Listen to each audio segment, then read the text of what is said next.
Hi ಎಲ್ರಿಗೂ ನಮಸ್ಕಾರ. Share market in Kannada ಚಾನಲ್ಗೆ ನಿಮಗೆ ಸ್ವಾಗತ. ಬಜಾಜ್ ಫಿನ್ಸರ್ವ್ ಹಾಗೆ ಬಜಾಜ್ ಫಿನಾನ್ಸ್ ಎರಡು ಕಂಪನಿಗಳಲ್ಲಿ ತುಂಬಾ ಕನ್ಫ್ಯೂಷನ್ಸ್ ಇರುತ್ತೆ. ಮಾರ್ಕೆಟಲ್ಲಿ ಯಾರ್ಯಾರು ಬ್ಲೂ ಚಿಪ್ ಸ್ಟಾಕ್ಗಳಲ್ಲಿ ಇನ್ವೆಸ್ಟ್ಮೆಂಟನ್ನು ಮಾಡಬೇಕು ಅಂತ ಅನ್ಕೋತಿರ್ತಾರೆ. ಈ ಎರಡು ಕಂಪನಿಗಳಲ್ಲಿ ಯಾವುದನ್ನು ಚೂಸ್ ಮಾಡ್ಕೊಳ್ಳೋದು, ಎರಡು ಕಂಪನಿಗಳು ಸೇಮ್ ಬಿಸ್ನೆಸ್ ಮಾಡೆಲನ್ನು ಫಾಲೋ ಮಾಡ್ತಾರೆ. ಸೊ ಅದ್ರ ಬಗ್ಗೆ ಕನ್ಫ್ಯೂಷನ್ಸ್ ಇರುತ್ತೆ. ಹಾಗೆ ಎರಡು ಕಂಪನಿಗಳಲ್ಲಿ ಯಾವ ಒಂದು ಕಂಪನಿಯನ್ನು ನಾವು ಇನ್ವೆಸ್ಟ್ಮೆಂಟ್ಗೆ ಸೆಲೆಕ್ಟ್ ಮಾಡ್ಕೋಬಹುದು, ಈ ಕನ್ಫ್ಯೂಷನ್ಸ್ ಕೂಡ ತುಂಬ ಜನರಲ್ಲಿ ಇರುತ್ತೆ. ಸಿಮಿಲರ್ ಕನ್ಫ್ಯೂಷನ್ಸ್ ನಮಗೆ HDFC ಲಿಮಿಟೆಡ್ ಹಾಗೆ HDFC ಬ್ಯಾಂಕಲ್ಲೂ ಕೂಡ ನೋಡೋದಕ್ಕೆ ಸಿಗುತ್ತೆ. HDFC ಬ್ಯಾಂಕ್ ಏನಿದೆ, ಬ್ಯಾಂಕಿಂಗ್ ಬಿಸ್ನೆಸ್ಸನ್ನು ನಡೆಸುವಂಥ ಕಂಪನಿ. ಸೊ ಅಲ್ಲಿ ನಾವು ಸೇವಿಂಗ್ ಬ್ಯಾಂಕ್ ಅಕೌಂಟ್ಗಳನ್ನು ಓಪನ್ ಮಾಡಿ ನಮ್ಮ ದುಡ್ಡನ್ನು ಡೆಪಾಸಿಟ್ ಮಾಡ್ಬೋದಾಗುತ್ತೆ. HDFC ಲಿಮಿಟೆಡ್ ಏನಿದೆ, ಅವರು ಹೋಮ್ ಲೋನ್ ಫೈನಾನ್ಸಿಂಗ್ ಅನ್ನು ಮಾಡುವಂಥ ಕಂಪನಿ ಆಗಿರ್ತಾರೆ. ಹಾಗೆ ಎರಡು ಕಂಪನಿಗಳು ಸದ್ಯದಲ್ಲೇ ಮರ್ಜ್ ಆಗುತ್ತೆ. ಸೊ ಆ ಮರ್ಜರ್ ಆದಮೇಲೆ ಕೇವಲ HDFC ಬ್ಯಾಂಕ್ ಮಾತ್ರ ಮಾರ್ಕೆಟಲ್ಲಿ ಟ್ರೇಡ್ ಆಗುತ್ತೆ. ಬಜಾಜ್ ಫಿನ್ಸರ್ವ್ ಹಾಗೆ ಬಜಾಜ್ ಫಿನಾನ್ಸ್ ಅನ್ನ ಇಂಡಸ್ಟ್ರಿ ಸ್ಟ್ರಕ್ಚರ್ ಅನ್ನು ನಾವು ಗಮನಿಸಿದಾಗ, ಬಜಾಜ್ ಫಿನ್ಸರ್ವ್ ಹಾಗೆ ಬಜಾಜ್ ಫಿನಾನ್ಸ್ ಎರಡೂ ಕೂಡ ಬಜಾಜ್ ಹೋಲ್ಡಿಂಗ್ಸ್ ನ ಸಬ್ಸಿಡರಿ ಕಂಪನೀಸ್ ಆಗಿರುತ್ತೆ. ಬಜಾಜ್ ಹೋಲ್ಡಿಂಗ್ ಕೂಡ ಮಾರ್ಕೆಟ್ ಅಲ್ಲಿ ಲಿಸ್ಟ್ ಆಗಿರುವಂತಹ ಕಂಪನಿ. ಬಜಾಜ್ ಹೋಲ್ಡಿಂಗ್ ನ ಸಬ್ಸಿಡರಿ ಆಗಿರುವಂತಹ ಬಜಾಜ್ ಫಿನ್ಸರ್ವ್ ಹಾಗೆ ಬಜಾಜ್ ಫಿನಾನ್ಸ್ ಎರಡೂ ಕೂಡ ಮಾರ್ಕೆಟ್ ಅಲ್ಲಿ ಲಿಸ್ಟ್ ಆಗಿದೆ.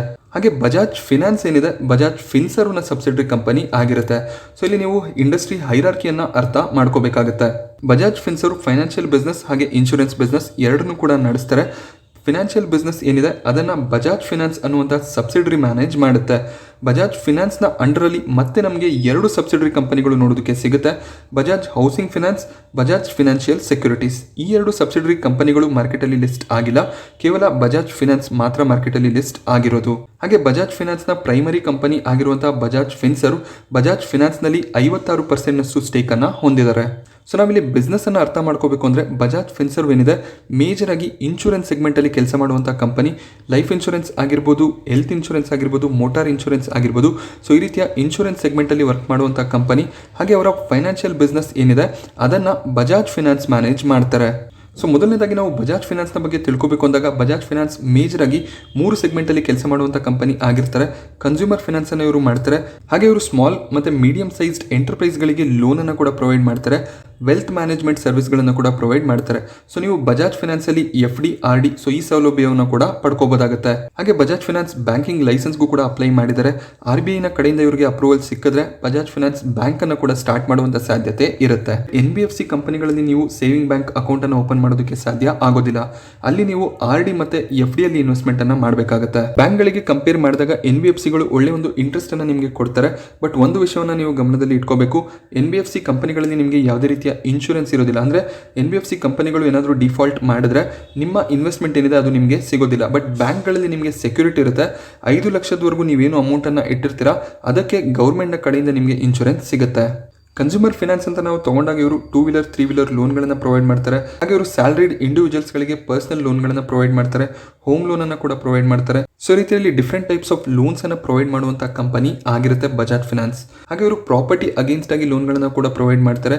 ಬಿಸ್ನೆಸ್ ಲೋನ್ಸ್ ಕೂಡ ಅವೈಲೇಬಲ್ ಇರುತ್ತೆ. ಸೊ ನೀವು ಫ್ರೆಶ್ ಆಗಿ ಯಾವುದಾದ್ರೂ ಬಿಸ್ನೆಸ್ ಅನ್ನ ಸ್ಟಾರ್ಟ್ ಮಾಡ್ತೀರಾ ಅಂದಾಗ ಆ ಲೋನ್ಸ್ ಕೂಡ ನಿಮಗೆ ಅವೈಲೇಬಲ್ ಇರುತ್ತೆ. ಹಾಗೆ ಇವರು ಗೋಲ್ಡ್ ಲೋನ್ಸ್ ಗಳನ್ನು ಕೂಡ ಪ್ರೊವೈಡ್ ಮಾಡ್ತಾರೆ. ಸೊ ರೀತಿಯಲ್ಲಿ ಬೇರೆ ಬೇರೆ ಲೋನ್ಸ್ ಪ್ರೊವೈಡ್ ಮಾಡಿ ಅದರಿಂದ ಇವರು ಪ್ರಾಫಿಟ್ಸ್ ಅನ್ನ ಜನರೇಟ್ ಮಾಡ್ತಾರೆ. ಹಾಗೆ ನಾವು ಬೇರೆ ಕಂಪನಿಗಳಿಗೆ ಕಂಪೇರ್ ಮಾಡಿದಾಗ ಬಜಾಜ್ ಫಿನಾನ್ಸ್ ನ ರೆವೆನ್ಯೂ ಗ್ರೋತ್ ಹಾಗೆ ಇನ್ಕಮ್ ಗ್ರೋತ್ ತುಂಬಾನೇ ಚೆನ್ನಾಗಿದೆ. ಕಳೆದ 5 ವರ್ಷದಲ್ಲಿ ಒಳ್ಳೆ ಒಂದು ರೆವೆನ್ಯೂ ಮತ್ತೆ ಪ್ರಾಫಿಟ್ ಗ್ರೋತ್ ಅನ್ನ ಕಂಪನಿ ತೋರಿಸಿದ್ದಾರೆ. ಬಜಾಜ್ ಫಿನಾನ್ಸ್ 3 ಲಕ್ಷ ಕೋಟಿ ಮಾರ್ಕೆಟ್ ಕ್ಯಾಪ್ ಹೊಂದಿರುವಂತಹ ಕಂಪನಿ. ಆಲ್ ಟೈಮ್ ಹೈ ನಮಗೆ 8050 ನೋಡೋದಕ್ಕೆ ಸಿಗುತ್ತೆ. ಈಗ ಸ್ಟಾಕ್ ಆಲ್ಮೋಸ್ಟ್ 52 ವೀಕ್ ಲೋ ಹತ್ರ ಟ್ರೇಡ್ ಆಗ್ತಿದೆ. ಹಾಗೆ ಬುಕ್ ವ್ಯಾಲ್ಯೂ 722 ಈಗಲೂ ಕೂಡ ಎಕ್ಸ್ಪೆನ್ಸಿವ್ ಆಗಿ ಬಜಾಜ್ ಫಿನಾನ್ಸ್ ಟ್ರೇಡ್ ಆಗ್ತಿದೆ.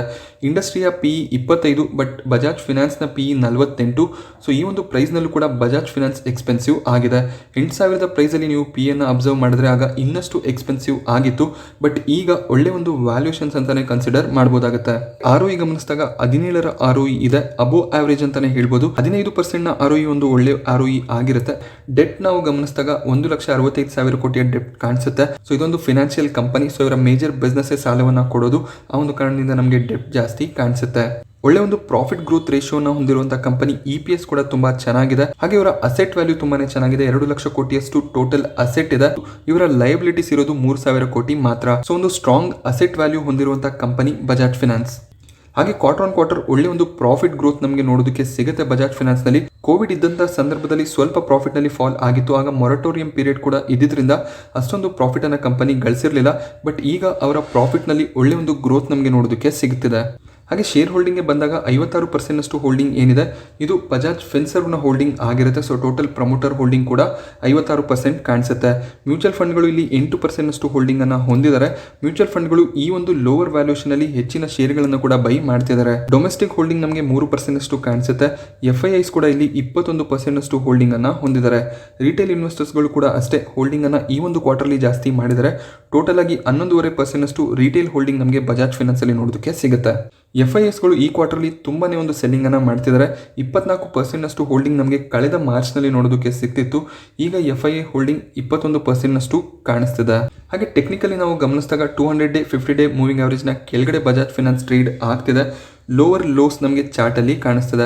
ಸೊ ವೀಕ್ನೆಸ್ ಖಂಡಿತವಾಗ್ಲೂ ಇದೆ. ಮಾರ್ಕೆಟ್ ನಲ್ಲಿ ಕೂಡ ವೀಕ್ನೆಸ್ ಇರೋದ್ರಿಂದ ಬಜಾಜ್ ಫಿನಾನ್ಸ್ ಅಲ್ಲೂ ಕೂಡ ನಮಗೆ ವೀಕ್ನೆಸ್ ನೋಡೋದಕ್ಕೆ ಸಿಗ್ತದೆ. ಮಾರ್ಕೆಟ್ ನಲ್ಲಿ ರಿಕವರಿ ಬಂದ್ರೆ ಮತ್ತೆ ಬಜಾಜ್ ಫಿನಾನ್ಸ್ 7,000 8,000 ಹೈ ಹತ್ರ ಹೋಗುವಂತ ಸಾಧ್ಯತೆಗಳು ಇರುತ್ತೆ. ಹಾಗೆ ನಾವು ಬಜಾಜ್ ಫಿನ್ಸರ್ವ್ನ ಫಂಡಮೆಂಟಲ್ಸ್ ಅನ್ನ ಗಮನಿಸಿದಾಗ ಸೊ ಇದು ಕೂಡ ಅಷ್ಟೇ 2 ಲಕ್ಷ ಕೋಟಿ ಅರೌಂಡ್ ಅಲ್ಲಿ ಮಾರ್ಕೆಟ್ ಕ್ಯಾಪ್ ಹೊಂದಿರುವಂತಹ ಕಂಪನಿ.